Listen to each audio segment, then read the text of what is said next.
Assalamualaikum warahmatullahi wabarakatuh.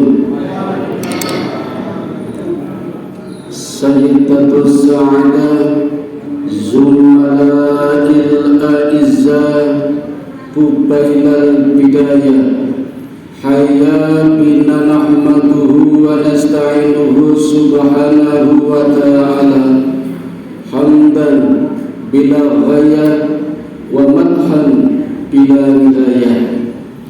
Bapak Ibu, saudara-saudara jamaah Masjid Mubarak yang diberkati Allah, sebenarnya ketugasan saya sudah habis, tapi ada bonus dari takmir dan saya manfaatkan untuk melanjutkan materi masih kisah perjalanan hidup dari Nabi Yakub alaihi salatu wassalam. Belum selesai nih Bapak Ibu. Kemarin sampai mana? Membangun tempat ibadah yang kedua terbesar, Masjidil Aqsa atau Baitul Maqdis. Tempatnya di mana Bapak Ibu? Di Palestina. Yang membangun siapa? Nabi Yakub. Nabi Yakub punya nama lain apa? Israel atau Israel. Ini yang kesekian kalinya dijadikan orang Yahudi untuk membuat perseteruan antara Israel dengan Palestina sampai sekarang. Tempatnya di Palestina, yang membangun Israel. Jadi Israel merasa masih punya hak karena yang membangun adalah Bani Israel. Di Palestina bangunnya. Apalagi Israel menuduh Ismail kan sudah pergi, sudah meninggalkan Palestina ketika umur 1 tahun dan tinggal di Mekah. Jadi dianggap sudah pergi, kasarannya sudah minggat. Jadi Palestina ya punya Israel, apalagi ada Baitul Maqdis, Masjidil Aqsa yang dibangun oleh Israel atau Bani Israel. Oke, sampun Bapak Ibu sampai di sini. Kisah selanjutnya, Bapak Ibu sekalian, ketika anak yang ke-11 dari Nabi Yakub, sinten Bapak Ibu? Yusuf, baru berusia 1 tahun dan adiknya Bunyamin masih bayi. Dilalah istri yang kedua, sinten Bapak Ibu? Rahel meninggal dunia.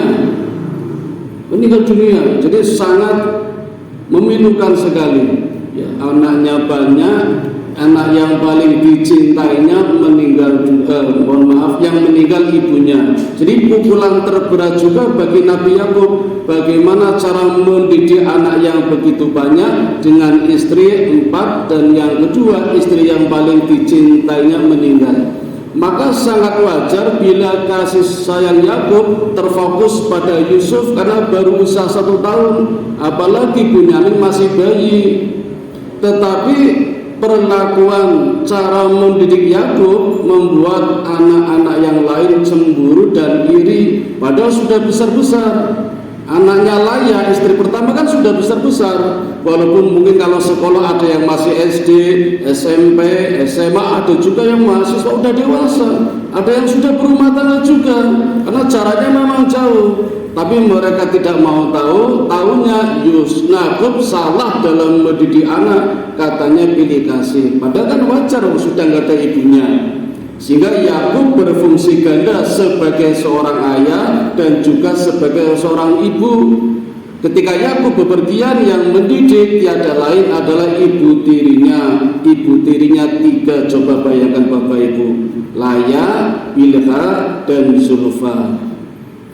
Ditambah lagi kebencian semakin menjadi-jadi ketika Yusuf pada suatu malam Bapak Ibu bermimpi. Mimpinya luar biasa ini. Cerita kepada bapaknya, ya ayahku, semalam aku bermimpi. Mimpinya ada di dalam surat Yusuf, surat yang ke-12 ayat yang ke-13. Inni ra'aitu ahada asyara kawkaban wasyamsa wal qamara ra'aituhum li sajidin.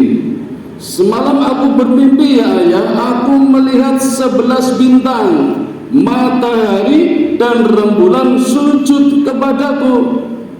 Nah, ini banyak yang berpendapat Bapak Ibu kalau 11 bintang ini adalah saudara-saudaranya, mulai dari Ruben, Simon, Lewi, Yehuda, Isakar, Zebulon, Gad, Aser, Naftali, satu lagi dan Bunyamin, kan 11. Itu 11 bintang. Mataharinya siapa? Ada yang berpendapat mataharinya adalah Nabi Yakub itu sendiri. Ada pula yang berpendapat mataharinya adalah nanti Raja Mesir, orang terkuat nomor 1, Al-Aziz, yang ketika akhir hayatnya menyerahkan tampuk kerajaannya kepada Nabi Yusuf. Ada juga yang berpendapat orang kedua, Perdana Menterinya, Kitfir. Ada yang berpendapat seperti itu.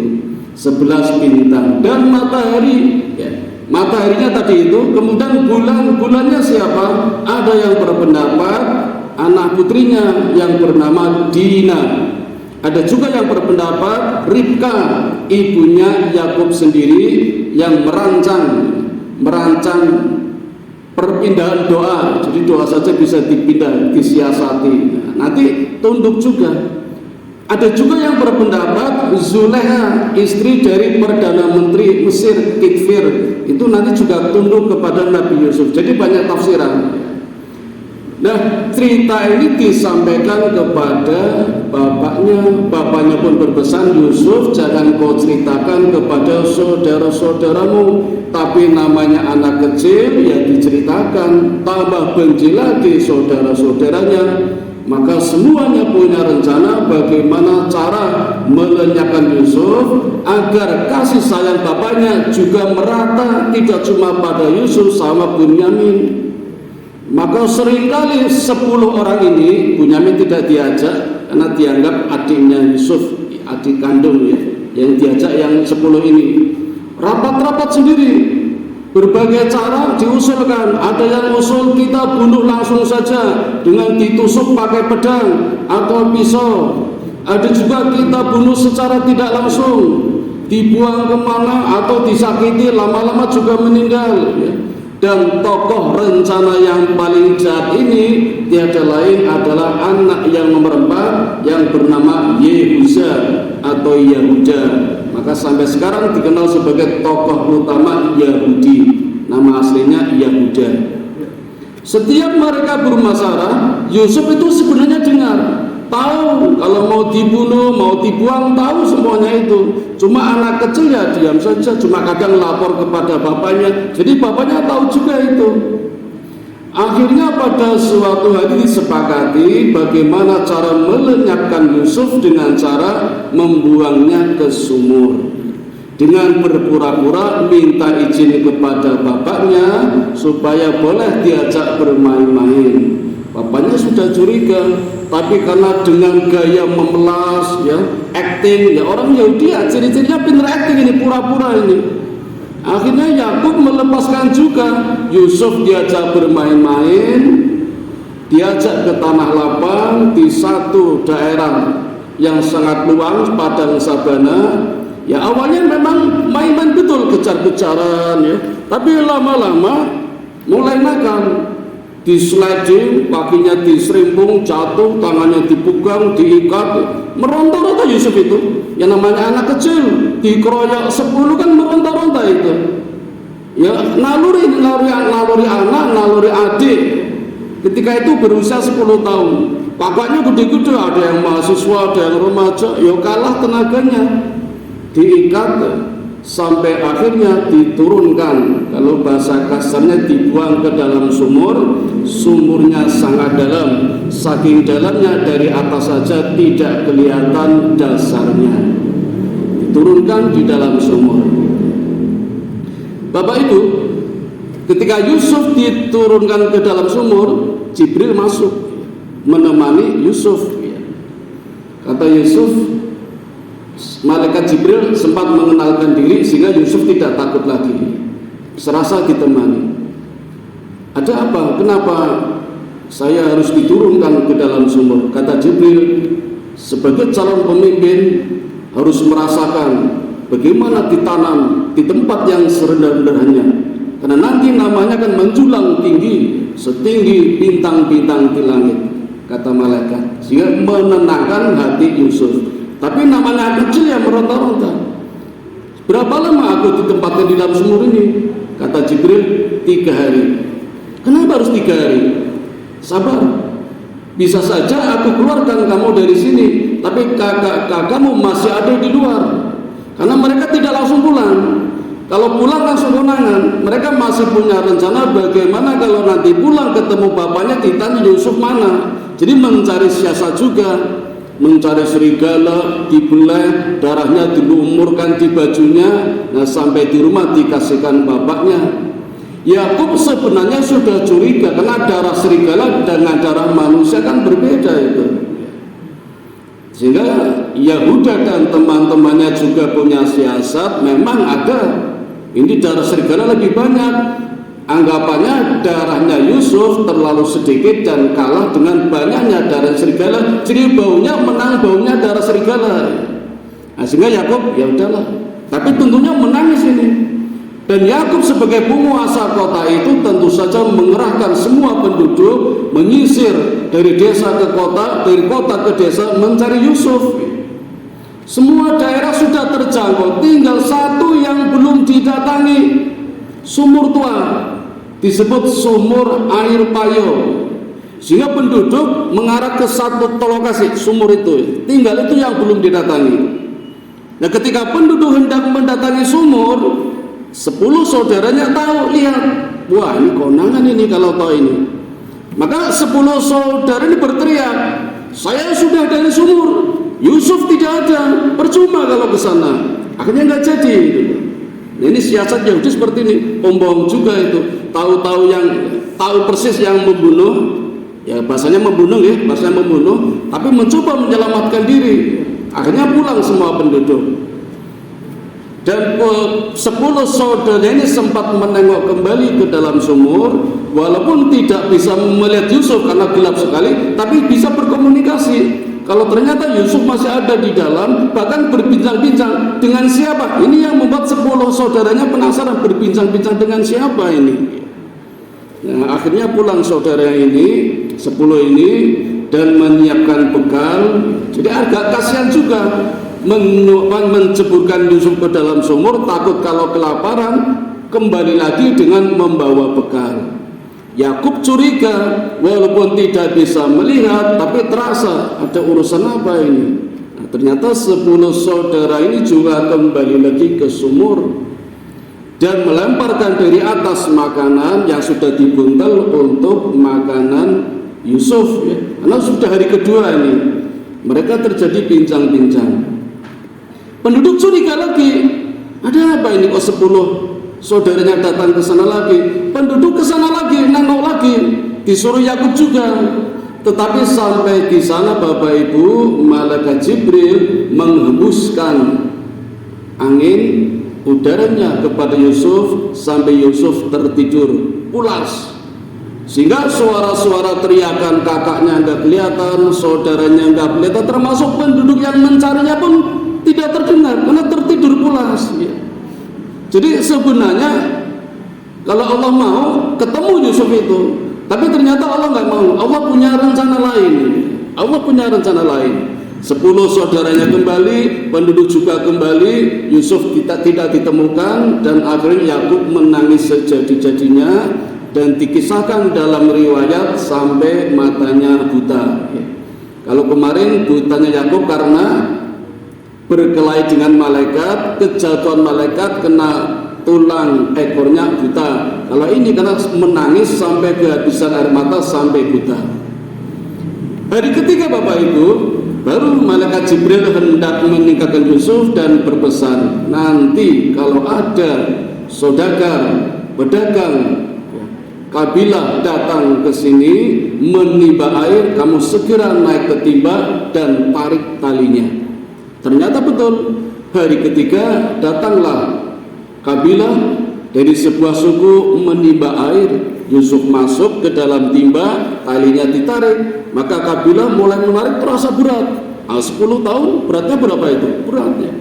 Untung talinya tidak putus. Sampai di atas ternyata anak kecil. Wah, anak kecil. Wah, lucu ini. Wah, ini kalau kita jual laku nih, laris. Pikirannya duit itu betul. Rano sing pikiran ngopeni.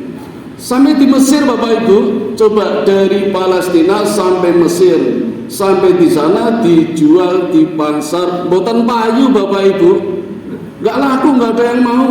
Sampai yang jual, udahlah kalau nggak ada yang mau, tak obral silakan, nggak usah bayar, nggak apa-apa. Sampai diobral. Kersane Gusti Allah, ternyata Yusuf diambil dan dibeli oleh orang terkuat nomor 2 di Mesir.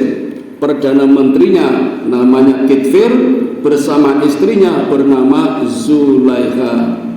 Di dalam surat Yusuf ayat yang ke-20 dituliskan oleh Allah, wa syarrauhum bi thamanin bakhsin wa dirahan mahmudah.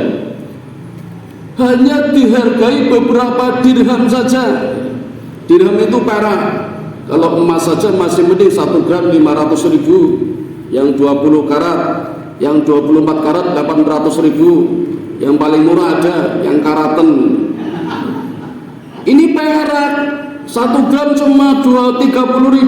Itu kalau beli, kalau jual 25.000. Kalau ada suratnya, nggak ada suratnya cuma 5.000. Di pasar Pinggirjo lewat gang kecil itu loh, itu 5.000. Entani suwi ndak dikucuri cairan apa, wah ini tutup barang ngapus ini. Kalau di toko harus pakai surat langsung berapa. Belinya 30 gram itu kalau di Hartono Mall. Tapi kalau di Progo cuma 25.000, kaca 5.000. Jadi rugi 5.000. Cuma dihargai kira-kira 8 gram coba. Jadi naik sekarang 25.000, cuma dihargai 200.000. Rego saiki nek biyen pinten? Ora payu ora sing gelem. Jadi harga kacang godok, harga kacangan, tapi yang beli orang terkuat. Dibawa pulang, dihadiahkan untuk Zulaikha yang semenjak pernikahannya dengan Kifir belum dikaruniai anak, ya belum pernah disentuh. Ternyata Kifir itu impoten itu, jadi nggak pernah disenggol, cuma hiburan saja. Seperti Lady Diana itu cuma tuh hiburan aja, formalitas kerajaan, nggak pernah disentuh. Ternyata masih perawan. Sama dengan Zulaikha. Maka sejak saat itu setiap kali Zulaikha berbelanja di pasar, Yusuf dicangking, digawa. Mas kan masih kecil 10 tahun. Luar biasa Bapak Ibu, beda dengan anak-anak yang lain. Di pasar menjadi tontonan. Terutama pedagang-pedagang ibu-ibu yang mestinya jualan nunggu kiosnya, malah do titil pun delok Yusuf jomblong kabeh gitu. Cah cilik Bapak Ibu. Ya Zulaikha jadi curiga. Ketika kecil nggak ada masalah, tapi mulai tumbuh dewasa, tumbuh remaja, nah mulai denyut-denyut ya. Namanya wanita, ya. Apalagi masih gres. Akhirnya timbul hasratnya kapan mencari kesempatan. Akhirnya kesempatan datang juga. Namanya niat. Hati kan seperti itu Bapak Ibu. Ketika berniat mesti ada kesempatan. Ataupun tidak berniat, dilala ada kesempatan. Kitfir sedang menjalankan tugas luar, Zulaikha merasa ada kesempatan.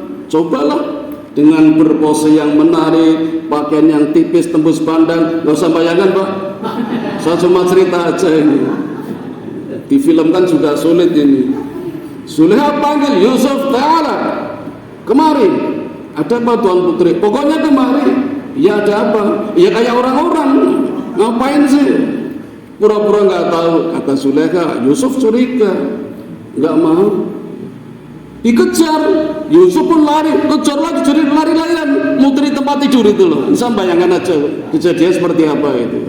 Sampai akhirnya Yusuf ketarik bajunya dari belakang, sobek.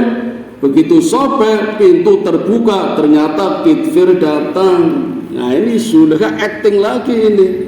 Yang salah kan Zulaikha. Ya sempat sidang juga ahli hukum ketika itu menyatakan yang bersalah sebenarnya Zulekha karena sobek bajunya di belakang. Artinya Yusuf lari ketarik. Coba kalau yang sobek depannya, berarti kan Yusuf maksa orang gelem meronta-ronta. Ketika itu sudah ada orang panik juga itu. Tetapi untuk menyelamatkan harga diri Zulekha, maka terpaksa yang dipenjara Yusuf. Ini memang kersane Gusti Allah. Mungkin kalau yang dipenjara Zulekha ceritanya beda lagi. Kalau yang disalahkan Zulekha ceritanya beda lagi. Maka kisah lebih panjang ketika Yusuf dipenjara untuk sementara waktu sebenarnya untuk mereja suasananya. Tapi apa yang terjadi Bapak Ibu? Apalagi di penjara Yusuf bersama 2 orang pegawai raja yang dituduh meracuni jamuan makan raja. Yang satu pengatur makanan, yang satu pengatur minuman. Berdua tanya, siapa kamu? Yusuf. Kenapa di penjara? Gak tahu, saya gak salah. Saya diajak main sama istri pejabat namanya Zulekha. Ketika cerita seperti ini, penjaga penjaranya dengar, opsirnya dengar, pulang cerita sama istrinya. Yusuf itu sebenarnya nggak bersalah, yang salah istri pejabat. Tapi kamu jangan cerita ya, ini bahaya nanti bisa ditangkap. Diam saja, untuk kamu saja, jangan cerita-cerita. Istrinya berbelanja di warung, cerita di warung. Yang salah sebenarnya bukan Yusuf loh, tapi istri Zulekha. Tapi diam ya, jangan cerita-cerita. Di warung belanja di pasar cerita, geger akhirnya itu. Itulah yang namanya rahasia berada hanya di satu orang. Ketika sudah pada orang kedua, itu namanya bukan rahasia. Jadi jenengan Pak pun cerita kali bojone sudah bukan rahasia lagi. Jadi kalau disimpan sendiri masih rahasia. Akhirnya geger, Zulekha menjadi bahan gunjingan, bahan ejekan. Istri pejabat sama bunda raja nafsu, wah ramai sekali itu. Zulekha nggak mau kalah, atur siasat bagaimana cara biar mereka juga kena getahnya. Maka adakan jamuan malam, siapkan oleh Zulekha itu dengan lampu hias yang padang jimblang biar kelihatan tambah cakep nanti Yusuf. Di kanan kirinya dihiasi dengan kaca-kaca, jadi terlihat nanti seperti surga dunia itu. Dan sebelum jamuan makan malam, masing-masing meja disediakan pisau dengan 1 buah apel.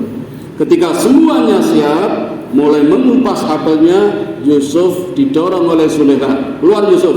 Apa Tuan Putri? Jalan kemana? Pokoknya jalan. Jadi kayak fashion show Pak. Yusuf jalan di atas catwalk, tapi jalannya biasa kan, laki-laki masa ekol. Baru melangkah saja, semua istri-istri pejabat yang mengupas apel melongo semua. Melotot, digambarkan dalam hati seperti matanya mau keluar itu loh. Saking kagetnya, terkejutnya melihat Yusuf, mereka sampai berkata, ini bukan manusia, ini malaikat ini.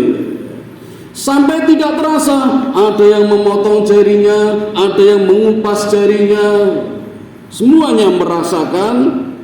Yusuf masuk ke dalam kamar lagi, baru sadar dan baru merasa sakit dan pedihnya jari terkelupas terpotong oleh pisau. Apa kata Zulekha? Rasain loh. Baru sekejap lihat Yusuf, saya tiap saat, tiap hari, 20 tahun. Apa enggak teriris-iris hatiku, kata Zulekha itu. Yusuf masih di penjara lagi. Jadi semua orang sudah menyadari ketampanannya Nabi Yusuf. Ini kalau dilanjut, napa stop ini? Sudah 25 menit ini. Sambung ya? Belum selesai sebenarnya. Sampun mawon ya? Pun ngaten mawon, insyaallah kami lanjutkan Ramadan tahun depan. Boten lalu tak catatin nih juga. Nah kalau ikhlas tak lanjutkan sebentar biar tahun depan kisah Nabi berikutnya. Tetapi tambah ya teman-teman tanggung nanti sabar dulu. Nanti terawihnya cepat nopo suwi. Kita lanjutkan sebentar. Bapak Ibu yang dirahmati Allah, Sampai pada suatu malam, dua teman Yusuf yang berada di sana bermimpi. Pengatur makanan bermimpi memeras anggur, pengatur minuman bermimpi membawa roti di atas kepala ditodoli manuk. Tanya sama Yusuf, apa arti makna mimpi saya? Yusuf mengatakan, anaknya Yakub juga ahli menafsirkan mimpi. Yusuf juga nuruni bapaknya. Pengatur makanan, arti dari mimpi memeras anggur, kamu akan dibebaskan oleh raja dan dikembalikan ke rumahnya. Sedangkan kamu pengatur minuman, kamu juga akan dikeluarkan dari penjara, tapi akan dihukum mati. Kata pengatur minuman, ngarang kamu, giliran aku malah sengsara arti mimpinya. Ya, lihat saja nanti. Ternyata betul, pengatur minuman dihukum mati, pengatur makanan dibebaskan oleh raja, dikembalikan ke rumahnya. Tapi pengatur makanan minta ini dipekerjakan lagi, dan atas kebaikan raja boleh bekerja lagi di istana, memberikan pelayanan tamu, menyuguhkan makanan-makanan. Ternyata tidak cuma penghuni sel yang bermimpi, rajanya pun bermimpi, dan mimpinya aneh. Mimpi melihat 7 sapi gemuk-gemuk dimakan oleh 7 sapi kurus-kurus, dan juga melihat ada 7 tangkai gandum hijau-hijau dan 7 tangkai gandum kuning-kuning. Bapak Ibu, lagi-lagi bilangan 7. Sudah berapa kali kita ketemu dengan angka bilangan 7? Ini isyarat buat kita berlatih kesabaran dalam bilangan 7. 7 hari, apa 7 bulan, apa 7 tahun. Lagi-lagi 7. Jadi kita penasaran ini. Semua dukun kerajaan dipanggil. Mengartikan apa arti mimpi saya? Nggak ada yang bisa jawab. Kata dukun, tumben, mimpi apa nih? Nggak ada artinya. Kata dukun yang lain, cuma bunga mimpi aja ya raja. Semuanya kece. Saat itu pengatur makanan dengar, ketika menyuguhkan dengar ternyata ada acara penafsiran mimpi. Coba usul sama raja, ya raja, ada apa? Kalau boleh usul apa? Dulu ketika aku di penjara, aku bersama seorang pemuda yang pandai menafsirkan mimpi, termasuk aku. Aku dulu bermimpi memeras anggur, ditafsirkan akan dibebaskan oleh Tuhan, ternyata dibebaskan juga. Panggil. Namanya siapa? Yusuf, panggil. Pengatur makanan datang ke penjara, ketemu Yusuf. Kaget, lama sekali dulu janjinya kalau dibebaskan mau sampaikan kepada raja kalau aku tidak bersalah. Sekarang kok baru ingat? 7 tahun Bapak Ibu baru ingat janjinya, pesannya. Nah, kata pengatur makanan, lumayan ini, siapa tahu dapat komisi 10%. Nah, Yusuf diminta menafsirkan apa arti mimpinya. Ya Tuan Raja, artinya akan datang satu masa di mana negeri ini menjadi negeri yang makmur, sejahtera, toto tentrem kerto raharjo. Tapi setelah itu akan datang musim kemarau, musim paceklik, dan disitulah kita harus bersiap-siap.